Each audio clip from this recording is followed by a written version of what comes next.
In this video, I'll be talking about prompts and I'll provide you some tips related to how do you write a prompts. Now, prompts basically it's an input you provide to an AI model to basically guide its response or action. So, it's a piece of text. Now, the text can be in any language, but for the demonstration purpose, I'll show you in an English language. So, if you have a question like, say, what is the most populous city in Australia? Or what is the currency of Australia? Now, this is a prompt. So, this will be parsed by your AI model, this particular text, and then from that particular uh, parsing process, a semantic model will be interpreted, and then you will be able to get the response by the LM model. Now, you provide an input to the AI model. So basically, it's a command or an instruction to explicitly tell AI app what you want to do.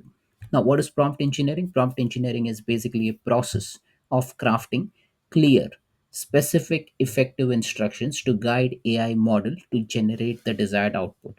So you may need to tell the AI model specifically what exactly do you want. So do you want the output as an image, output as a table, whether you want a bulleted list, whether you want paragraph, words, what you want to include, what you want to exclude. So those kind of things you can provide an instruction to the AI model.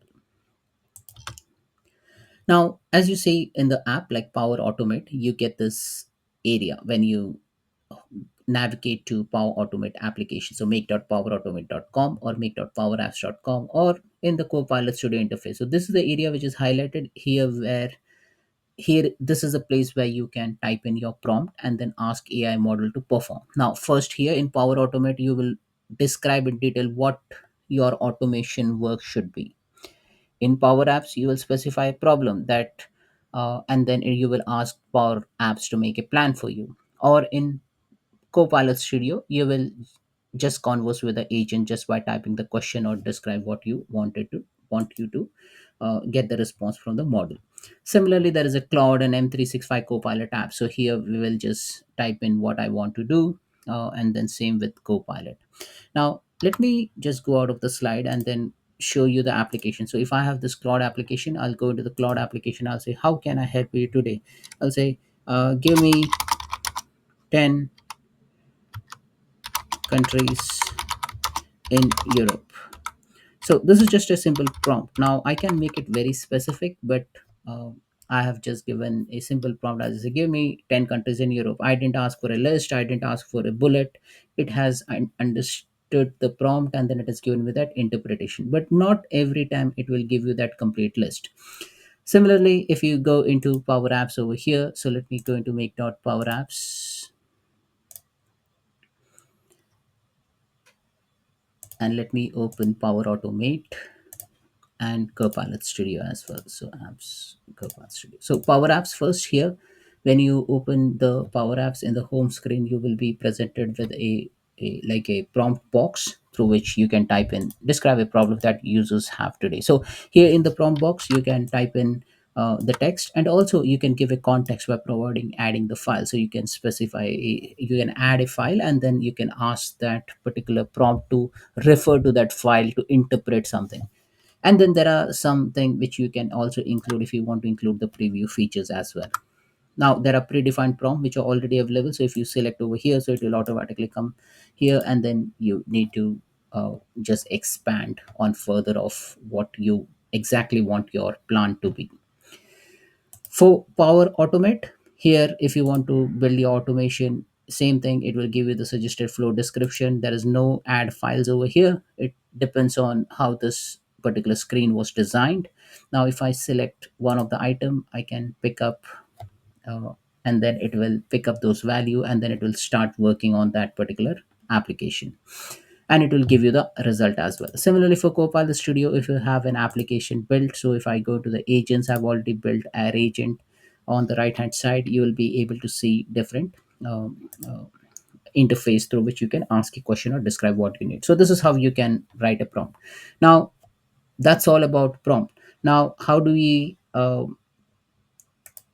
write a specific prompt? So let me show you that. So let me go and spin up the slide. So prompt tips. So different prompt tips. Now this information I have captured from say Copilot Studio. So there is a application which I installed, Copilot Studio Kit, and if you navigate to the Copilot Studio Kit, there is something called as a prompt advisor. Basically, it's a utility which will tell you how accurate your prompt is. Now, in order to create or craft a prompt, you need to specify some sort of a pattern or a logic. Now here in the tips, I've seen so many tips listed by Microsoft PowerCat team. So I'm going to go through each and every of them, and then let's start understanding what this different prompt tips are. So prompt tips, the first one, be clear and concise. So here it's a be clear and concise. So clear concise prompts reduce ambiguity, allowing GPT to better interpret your query. GPT models work by predicting the next word based on patterns, and a well structured prompt narrows the focus, reducing the likelihood or irrelevant of clear responses. Now, we need to be very clear when we ask the AI model what exactly do we want. So here is one of the example which you say, what do you know about marketing strategies? Now, instead of asking that, you can just say, list three effective marketing strategies. So that will give you a proper response, and it will also, if you specify more things like for increasing brand awareness, so you are exactly giving the context. So remember, this is a specific task, and the chances of irrelevant information provided by the model is very low if you exactly specify what exactly do you want. So be clear and concise.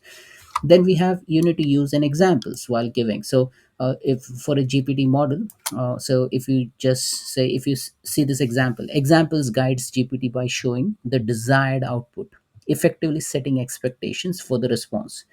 GPT learns from the patterns in the training data, so examples help it align responses with your intended format or style. Example, this is a very good example. It says, write an email to a client about a product launch. Now, instead of this, you can just say, write an email to a client announcing the launch of our new product similar to this example, and then you can specify an example. Now, instead of example, sometimes the prompt uh, application basically allows you to uh, refer to an external file, or refer to some variables or some parameters, and that will basically, you're just providing an example to the AI model that this is what I want, just refer to this example. So that's the second one. Third one is about providing the context. So it's all about providing context to that LLM model. Now, here it says, giving context allows GPT to make better predictions based on your need. Now, for instance, instead of explain financial performance. So if this is what you type in, explain financial performance, instead of that, you can just type in, explain the financial performance of a retail company during that quarter, focusing on revenue, profit, and cost. So you're giving a detailed context, and with that, you will be able to get a precise response. Another one is about iterate and experiment. So iterate and experiment, different phrasing can lead to a different result, because GPT's response are probabilistic. Remember, AI responses are probabilistic and it is not deterministic. So you may get completely different result when you type in a specific prompt. Now, experimentation helps identify which prompts lead to the best output by testing various approaches. So, for example, try different phrasing of a request, like, what are the best marketing strategies? List top marketing strategies to increase customer engagement. So if you see these two different formats, is what are the best marketing strategy, and then list top marketing strategy to increase customer engagement. Now, for you, both might be the same thing, but then depending on how the model has been prepared, it will give you that different output. So make sure that you iterate and experiment, and then come up with your own way of interpretation for a different prompt. Now, let me hide this. Yeah. Yeah. Then next one, be specific, avoid ambiguity, utilize feedback. So here we need to be very specific. So specific prompts help GPT narrow its focus, reducing the ambiguity. By defining clear boundaries or asking for a particular type of information, you ensure that the model generate response that match your expectations. Example would be give advice on improving customer service. So instead of that, you need to be very specific and say, I don't want you to give a complete paragraph or a list.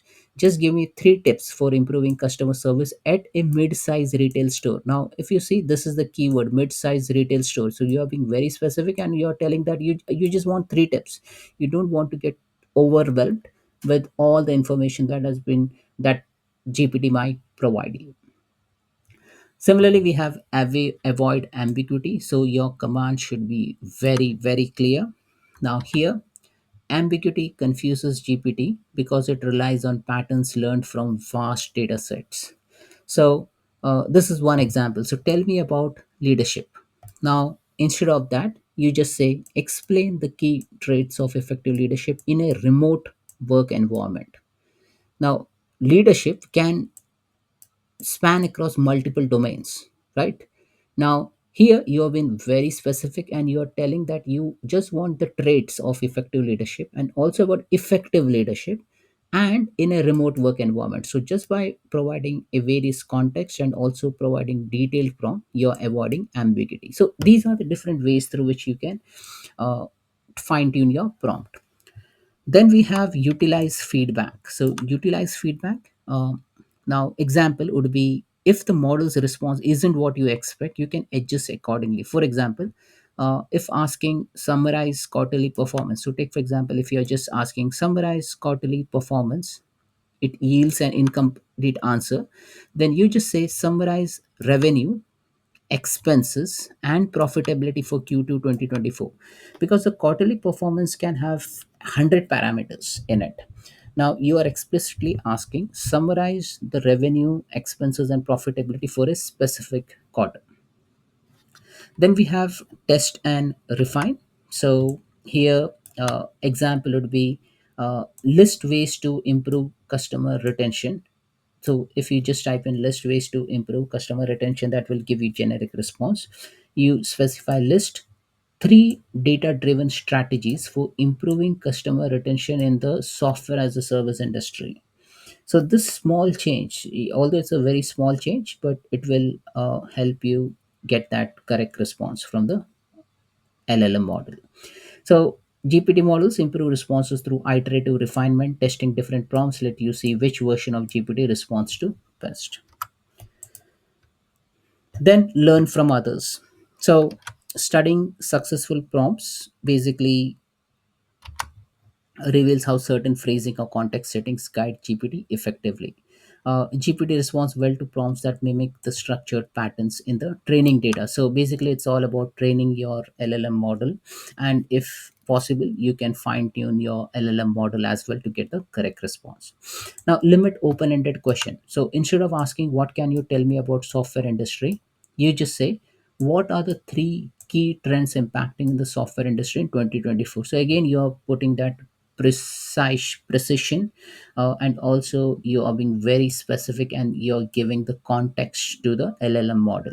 Remember, LLM has got a whole bunch of training data in it, and it varies across different domains. So LLM may not exactly know what exactly you want to be outputted into the system while asking.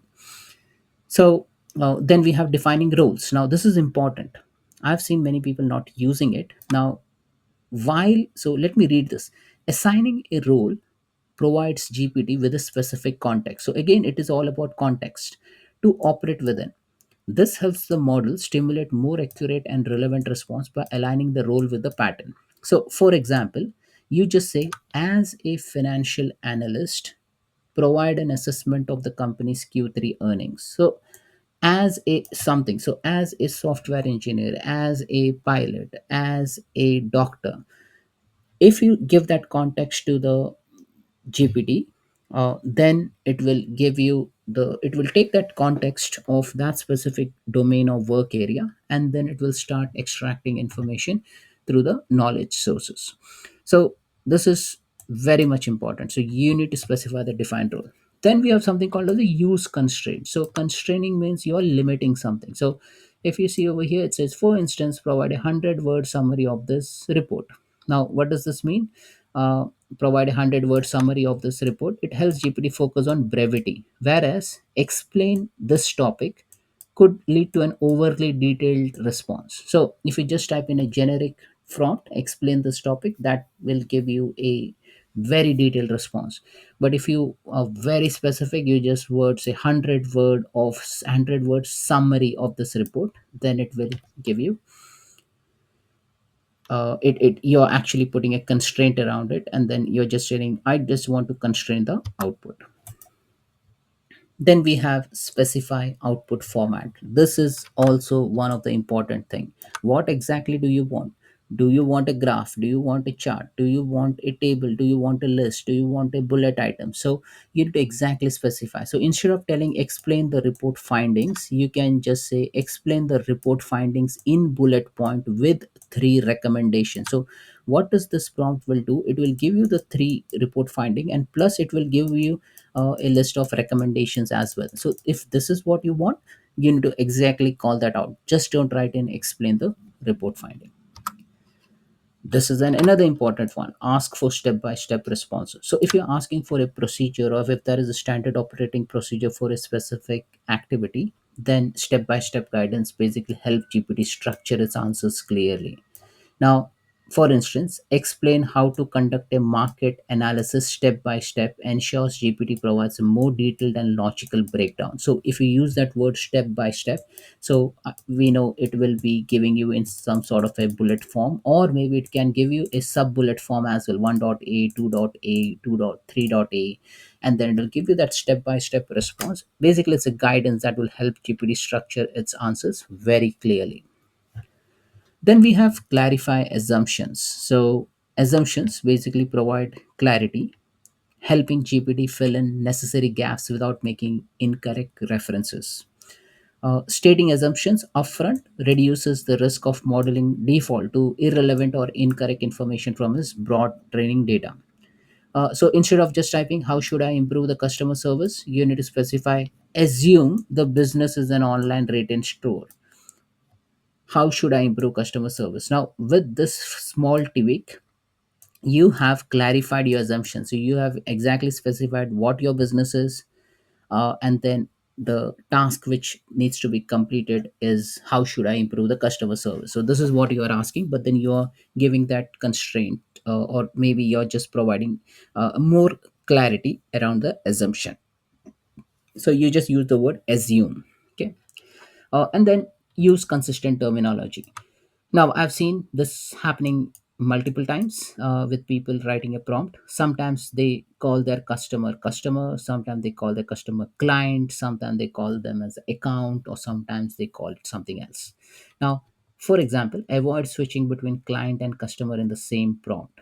Instead, if you're using customer, use customer throughout the prompt. If you're using client, use client throughout the prompt. Now, this is all about, when you're asking multiple questions to the GPT, and then in one prompt you just said customer, in another prompt you said client, in another word you said, in another prompt you said account. So consistency basically helps GPT avoid the confusion, as it predicts word sequence based on the prior context. So this is about use consistent terminology.